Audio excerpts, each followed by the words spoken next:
नमस्कार, मैं डॉक्टर सुनील। आज मैं बुक रिव्यू के बारे में बात करूंगा कि बुक रिव्यू किस तरीके से की जाएगी। तो book review B Ed second semester में और बीएलएड सेकेंड ईयर में एक प्रैक्टिकल एक्टिविटी के रूप में है। आपको किस क्लास की बुक का बुक रिव्यू करना है, किस सब्जेक्ट के बुक का बुक रिव्यू करना है, किस मीडियम के बुक का बुक रिव्यू करना है और किस बोर्ड के बुक का बुक रिव्यू करना है, ये आपको जान लेना ज़रूरी है। तो सबसे पहले बीएड सेकेंड सेमेस्टर में आपको 2 बुक का बुक रिव्यू करना है। और कौन से 2 बुक का? जो आपके टीचिंग सब्जेक्ट हों। अगर आपने बीएड में हिस्ट्री एंड हिंदी सब्जेक्ट लिया है टीचिंग सब्जेक्ट, तो आपको इन्हीं 2 बुक का बुक रिव्यू करना होगा। किस क्लास की बुक का बुक रिव्यू करना है?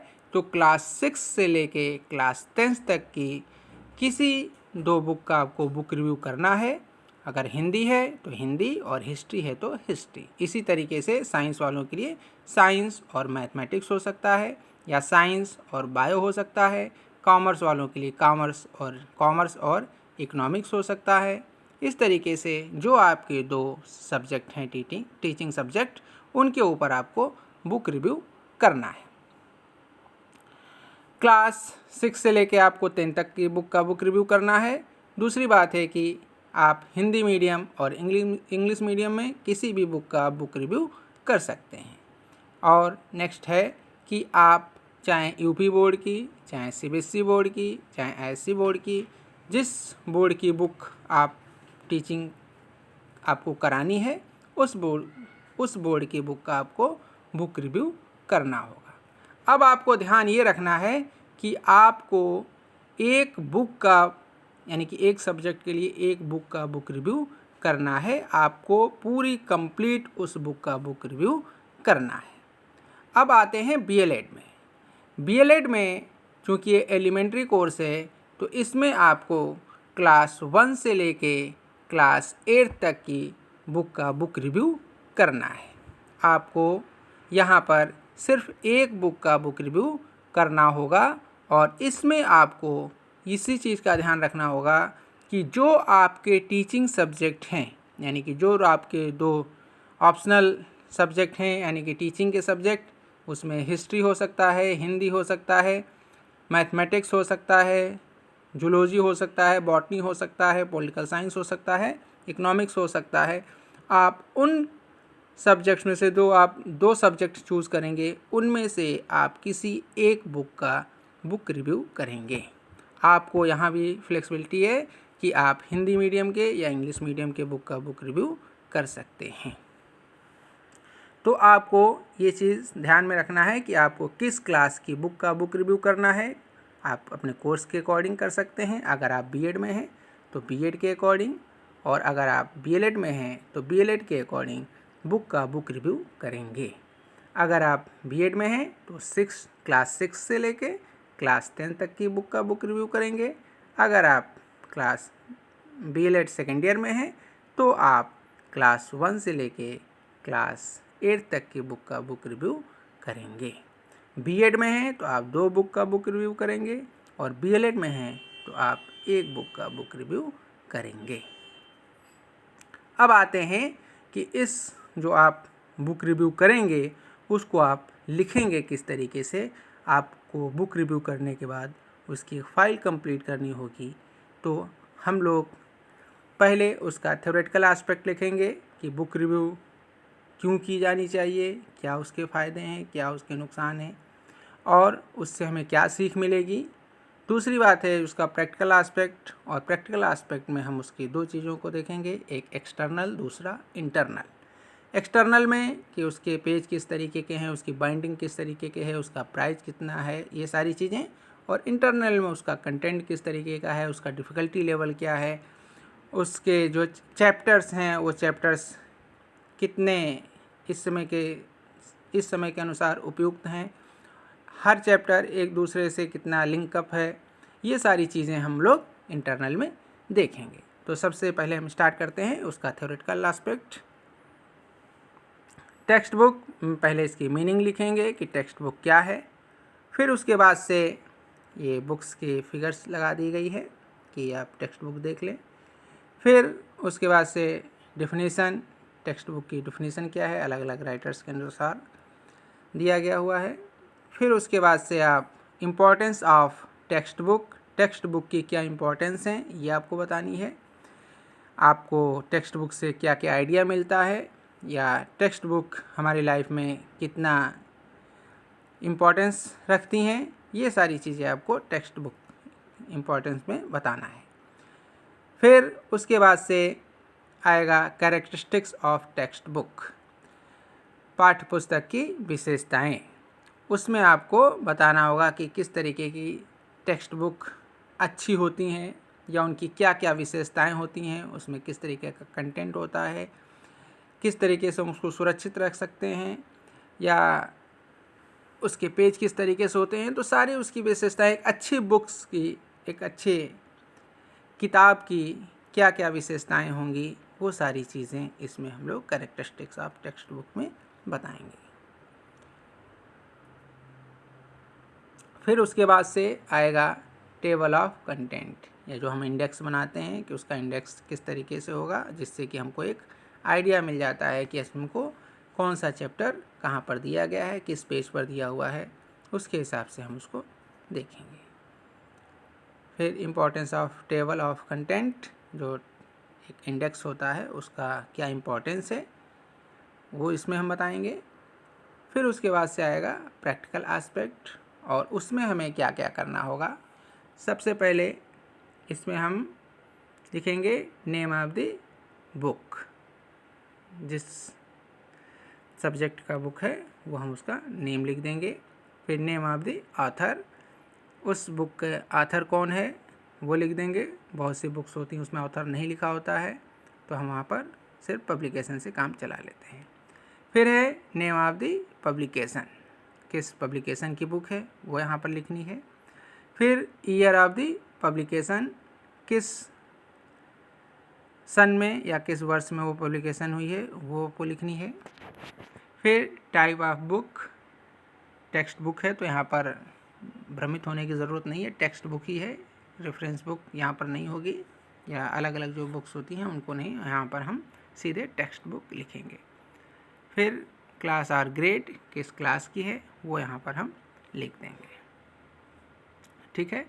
फिर उसके बाद से हम ये बुक का जो फ्रंट पेज है उसका फिगर लगाया गया है। अब आप यहाँ पर एक चीज़ ध्यान रखिएगा कि जितने भी फिगर्स इसमें हम आपको दिखाएंगे वो सारी फ़ोटो कॉपी की गई हैं। आप भी जब टेक्स्ट बुक के लिए फ़ाइल तैयार करिएगा तो आप बुक को काटिएगा नहीं, उसके पेज को काट के फ़ाइल पे चिपकाइएगा नहीं कि फ़ाइल अच्छी करने के लिए हमने बुक को काट दिया, एक बुक बर्बाद कर दी और फाइल पे चिपका दिया, तो उससे ना एग्ज़ामिनर प्रभावित होगा और ना उससे आपका कोई भला होने वाला है। हालांकि एक बुक आपकी बर्बाद हो जाएगी। तो अगर आपको इस तरीके से पेज लगाने हैं तो आप उस पेज का कलर या ब्लैक एंड वाइट फ़ोटो काट के चिपका सकते हैं, उससे भी एग्ज़ामिनर देख लेगा कि आपने किस बुक का बुक रिव्यू किया है। इस चीज़ को आप लोग ध्यान रखिएगा कि एक बुक बर्बाद करने से बेहतर है कि वो बुक आप किसी गरीब बच्चे को दे दीजिए, जिससे कि वो अपनी पढ़ाई कर सके और उसका भी काम हो जाए और आपका भी काम हो जाए। फिर नेक्स्ट है physical characteristics of text book, या इसको हम एक्सटर्नल कह सकते हैं। इसमें हम सबसे पहले लिखेंगे साइज ऑफ द बुक, उसकी साइज़ क्या है। फिर नेक्स्ट आएगा प्रिंटिंग ऑफ द बुक, उसकी प्रिंटिंग किस तरीके से है। ये सारी चीज़ें आप, और ये आप करने के लिए आप बुक को अच्छे से देखेंगे, तभी आप अच्छे से बता सकते हैं। पूरी बुक का पेज आपको पढ़ना होगा, तब आप उसको अच्छे से कर सकते हैं। फिर उसके बाद से आएगा front of the text book, उसका फ्रंट पेज किस तरीके का है, किस तरीके से वो अट्रैक्टिंग है या किस तरीके का है, वो आपको पूरा उसमें बताना होगा। फिर उसके बाद से आएगा binding of the text book, उसकी बाइंडिंग किस तरीके की है। बहुत सी बुक्स होती हैं इनकी बाइंडिंग बहुत ख़राब होती है, 1-2 महीने में वो फट जाती है और छोटे बच्चे होते हैं उनकी बाइंडिंग अगर अच्छी नहीं है तो बच्चे और भी अगर केयर नहीं कर रहे हैं तो और भी जल्दी फट जाती है। तो बाइंडिंग अगर अच्छी है तो बुक भी ज़्यादा दिन तक चल जाती है और कभी कभी तो ऐसा होता है कि एक बुक को ही कई बच्चे पढ़ लेते हैं।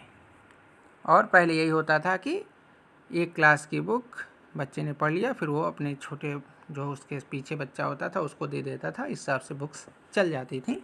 तो उसकी बाइंडिंग अगर अच्छी है, पेज अच्छी है, रख रखाव अच्छा है तो बुक ज़्यादा दिन चल जाती है। फिर उसके बाद से आएगा quality of paper used in text book. उस बुक का जो उस बुक में पेज यूज़ किए गए हैं उनकी क्वालिटी किस तरीके की है। बहुत से बुक्स ऐसी होती हैं जिनकी की क्वालिटी बहुत अच्छी होती है, बहुत से बुक्स ऐसी होती हैं जिनकी क्वालिटी बहुत ख़राब होती है, उनको 3-4 बार अगर पलट लीजिए तो पेज फट जाते हैं। तो इस चीज़ को भी आपको देखना है कि उसकी क्वालिटी किस तरीके की है। फिर उसके बाद से आएगा price of the text book. आपको उस बुक की प्राइस देखनी होगी, प्राइस कितनी है, और ये भी देखना होगा कि क्या वो बुक जिसकी जो प्राइस दी गई है उसके अनुसार ठीक है या गलत है। आपको इसकी पूरी विवेचना भी करनी होगी।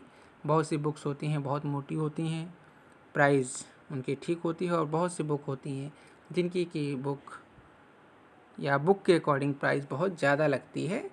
तो ये भी आपको देखना होगा कि उसकी जो प्राइस है क्या उस बुक के अकॉर्डिंग ठीक है या नहीं। फिर उसके बाद से आएगा, ये पेज लगा दिया गया है उसका फेस का, और उसके बाद से आएगा internal features of the book.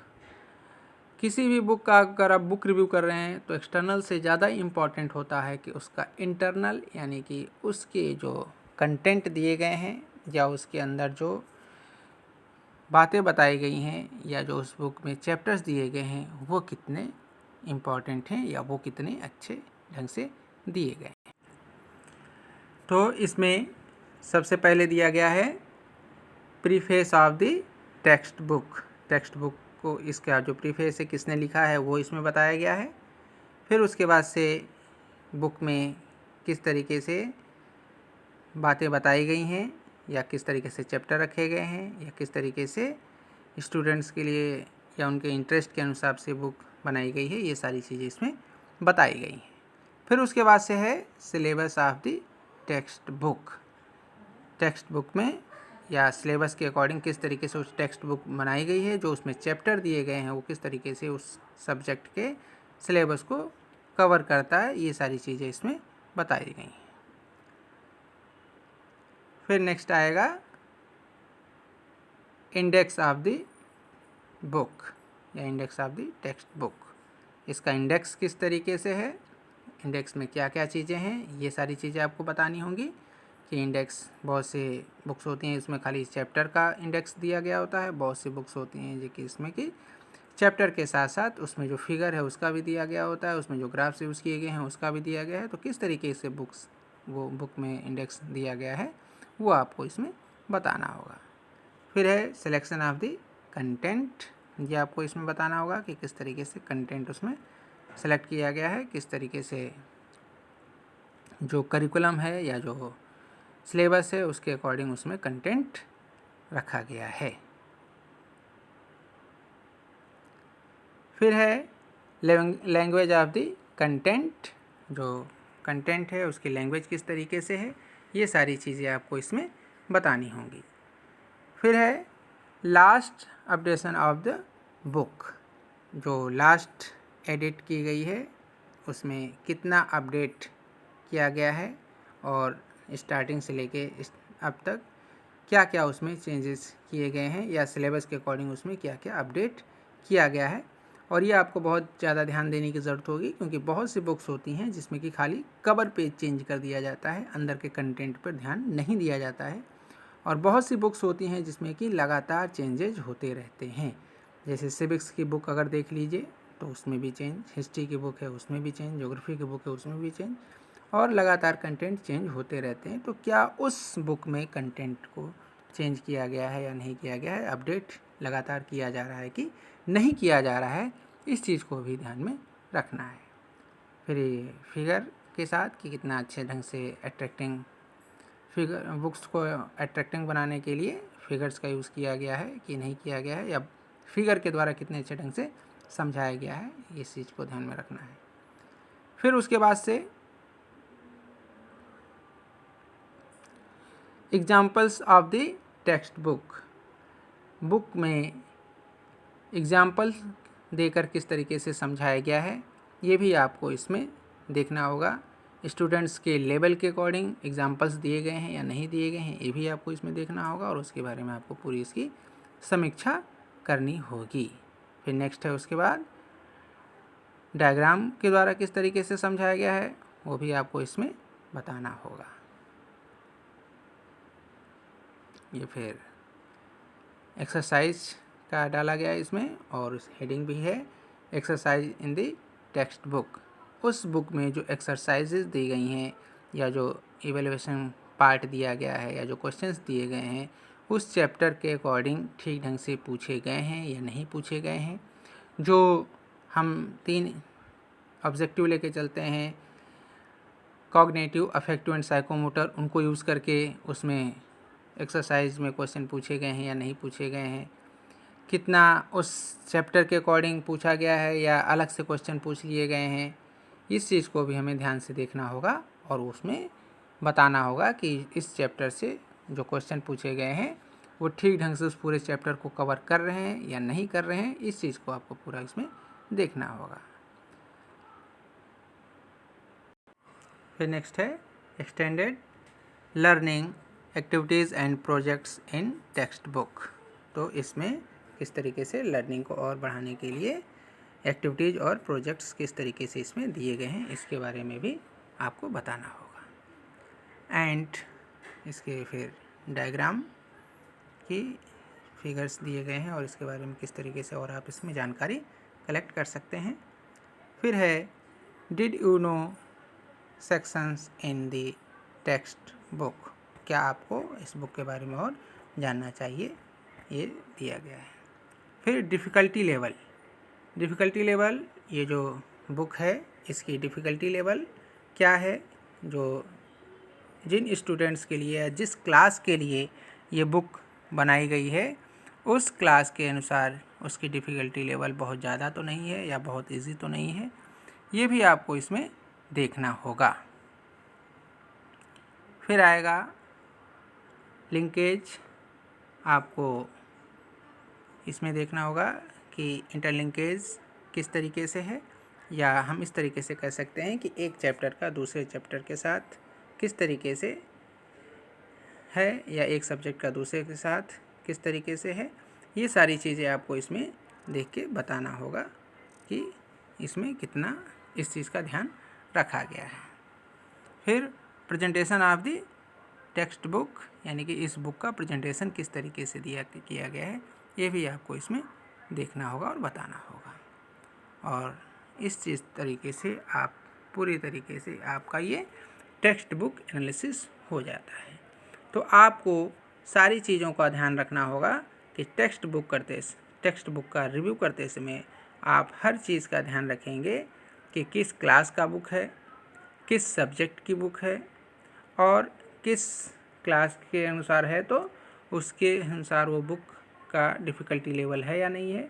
जो चैप्टर हैं उस चैप्टर के अकॉर्डिंग उसमें क्वेश्चंस पूछे गए हैं या नहीं पूछे गए हैं, या उस चैप्टर के अकॉर्डिंग पूरा उसमें जो एक्सरसाइजेज दी गई हैं उसको ध्यान में रखा गया है कि नहीं रखा गया है, तो आपको ये पूरी चीज़ें ध्यान में रखनी होगी। आप जितने अच्छे ढंग से बुक रिव्यू करेंगे उतने अच्छे ढंग से आप उस बुक्स को समझ सकते हैं, आप उसके पब्लिशर को सजेशंस दे सकते हैं कि क्या आपको उसको सजेशन देना है। और फिर उसके बाद से आएगा इवैल्यूएशन। आपने बुक रिव्यू किया तो आपने जो उसकी मेरिट डिमेरिट देखी, आपने उसके चैप्टर्स देखे, आपने उसकी डिफ़िकल्टी लेवल देखी, आपने उसके एक्सरसाइजेज देखे, आपने उसके फिगर देखे, आपने जितनी भी चीज़ें उसकी देखी उसके अकॉर्डिंग आप उसका इवैल्यूएशन करेंगे और सारी चीज़ें उसके बारे में बताएंगे। और फिर आप उसके जो भी चीज़ें हैं, चाहे वो ऑब्जेक्टिव से रिलेटेड हो, चाहे वो क्वेश्चन से रिलेटेड हो, सारी चीज़ें आप उसको बताएंगे। फिर आप उस बुक की क्या डिमेरिट है वो बताएंगे, और उसके साथ ही साथ आप अपने सजेशंस देंगे कि उस बुक को किस तरीके से और अच्छा किया जा सकता है। वो सबसे इम्पॉर्टेंट चीज़ है कि हम कोई भी बुक लिखते हैं तो हम स्टूडेंट्स को ध्यान में रख के लिखते हैं कि स्टूडेंट्स उस बुक को ठीक ढंग से समझ ले, उस बुक को पढ़ने के बाद उसे कोई भी ऐसी जिज्ञासा ना रहे जो कि उससे लगे कि हमें ये चीज़ नहीं पता चली, तो उसके बारे में उसको पता चल जानी चाहिए। तो इस चीज़ में अगर कोई चीज़ है तो आप उसको पब्लिशर को सजेशन दे सकते हैं जिससे कि वो उसमें सुधार कर सके। इस तरीके से आपका ये बुक रिव्यू हो जाता है, और हमें उम्मीद है कि आपको बुक रिव्यू अच्छे ढंग से समझ में आ गया होगा। आज के लिए इतना ही, धन्यवाद।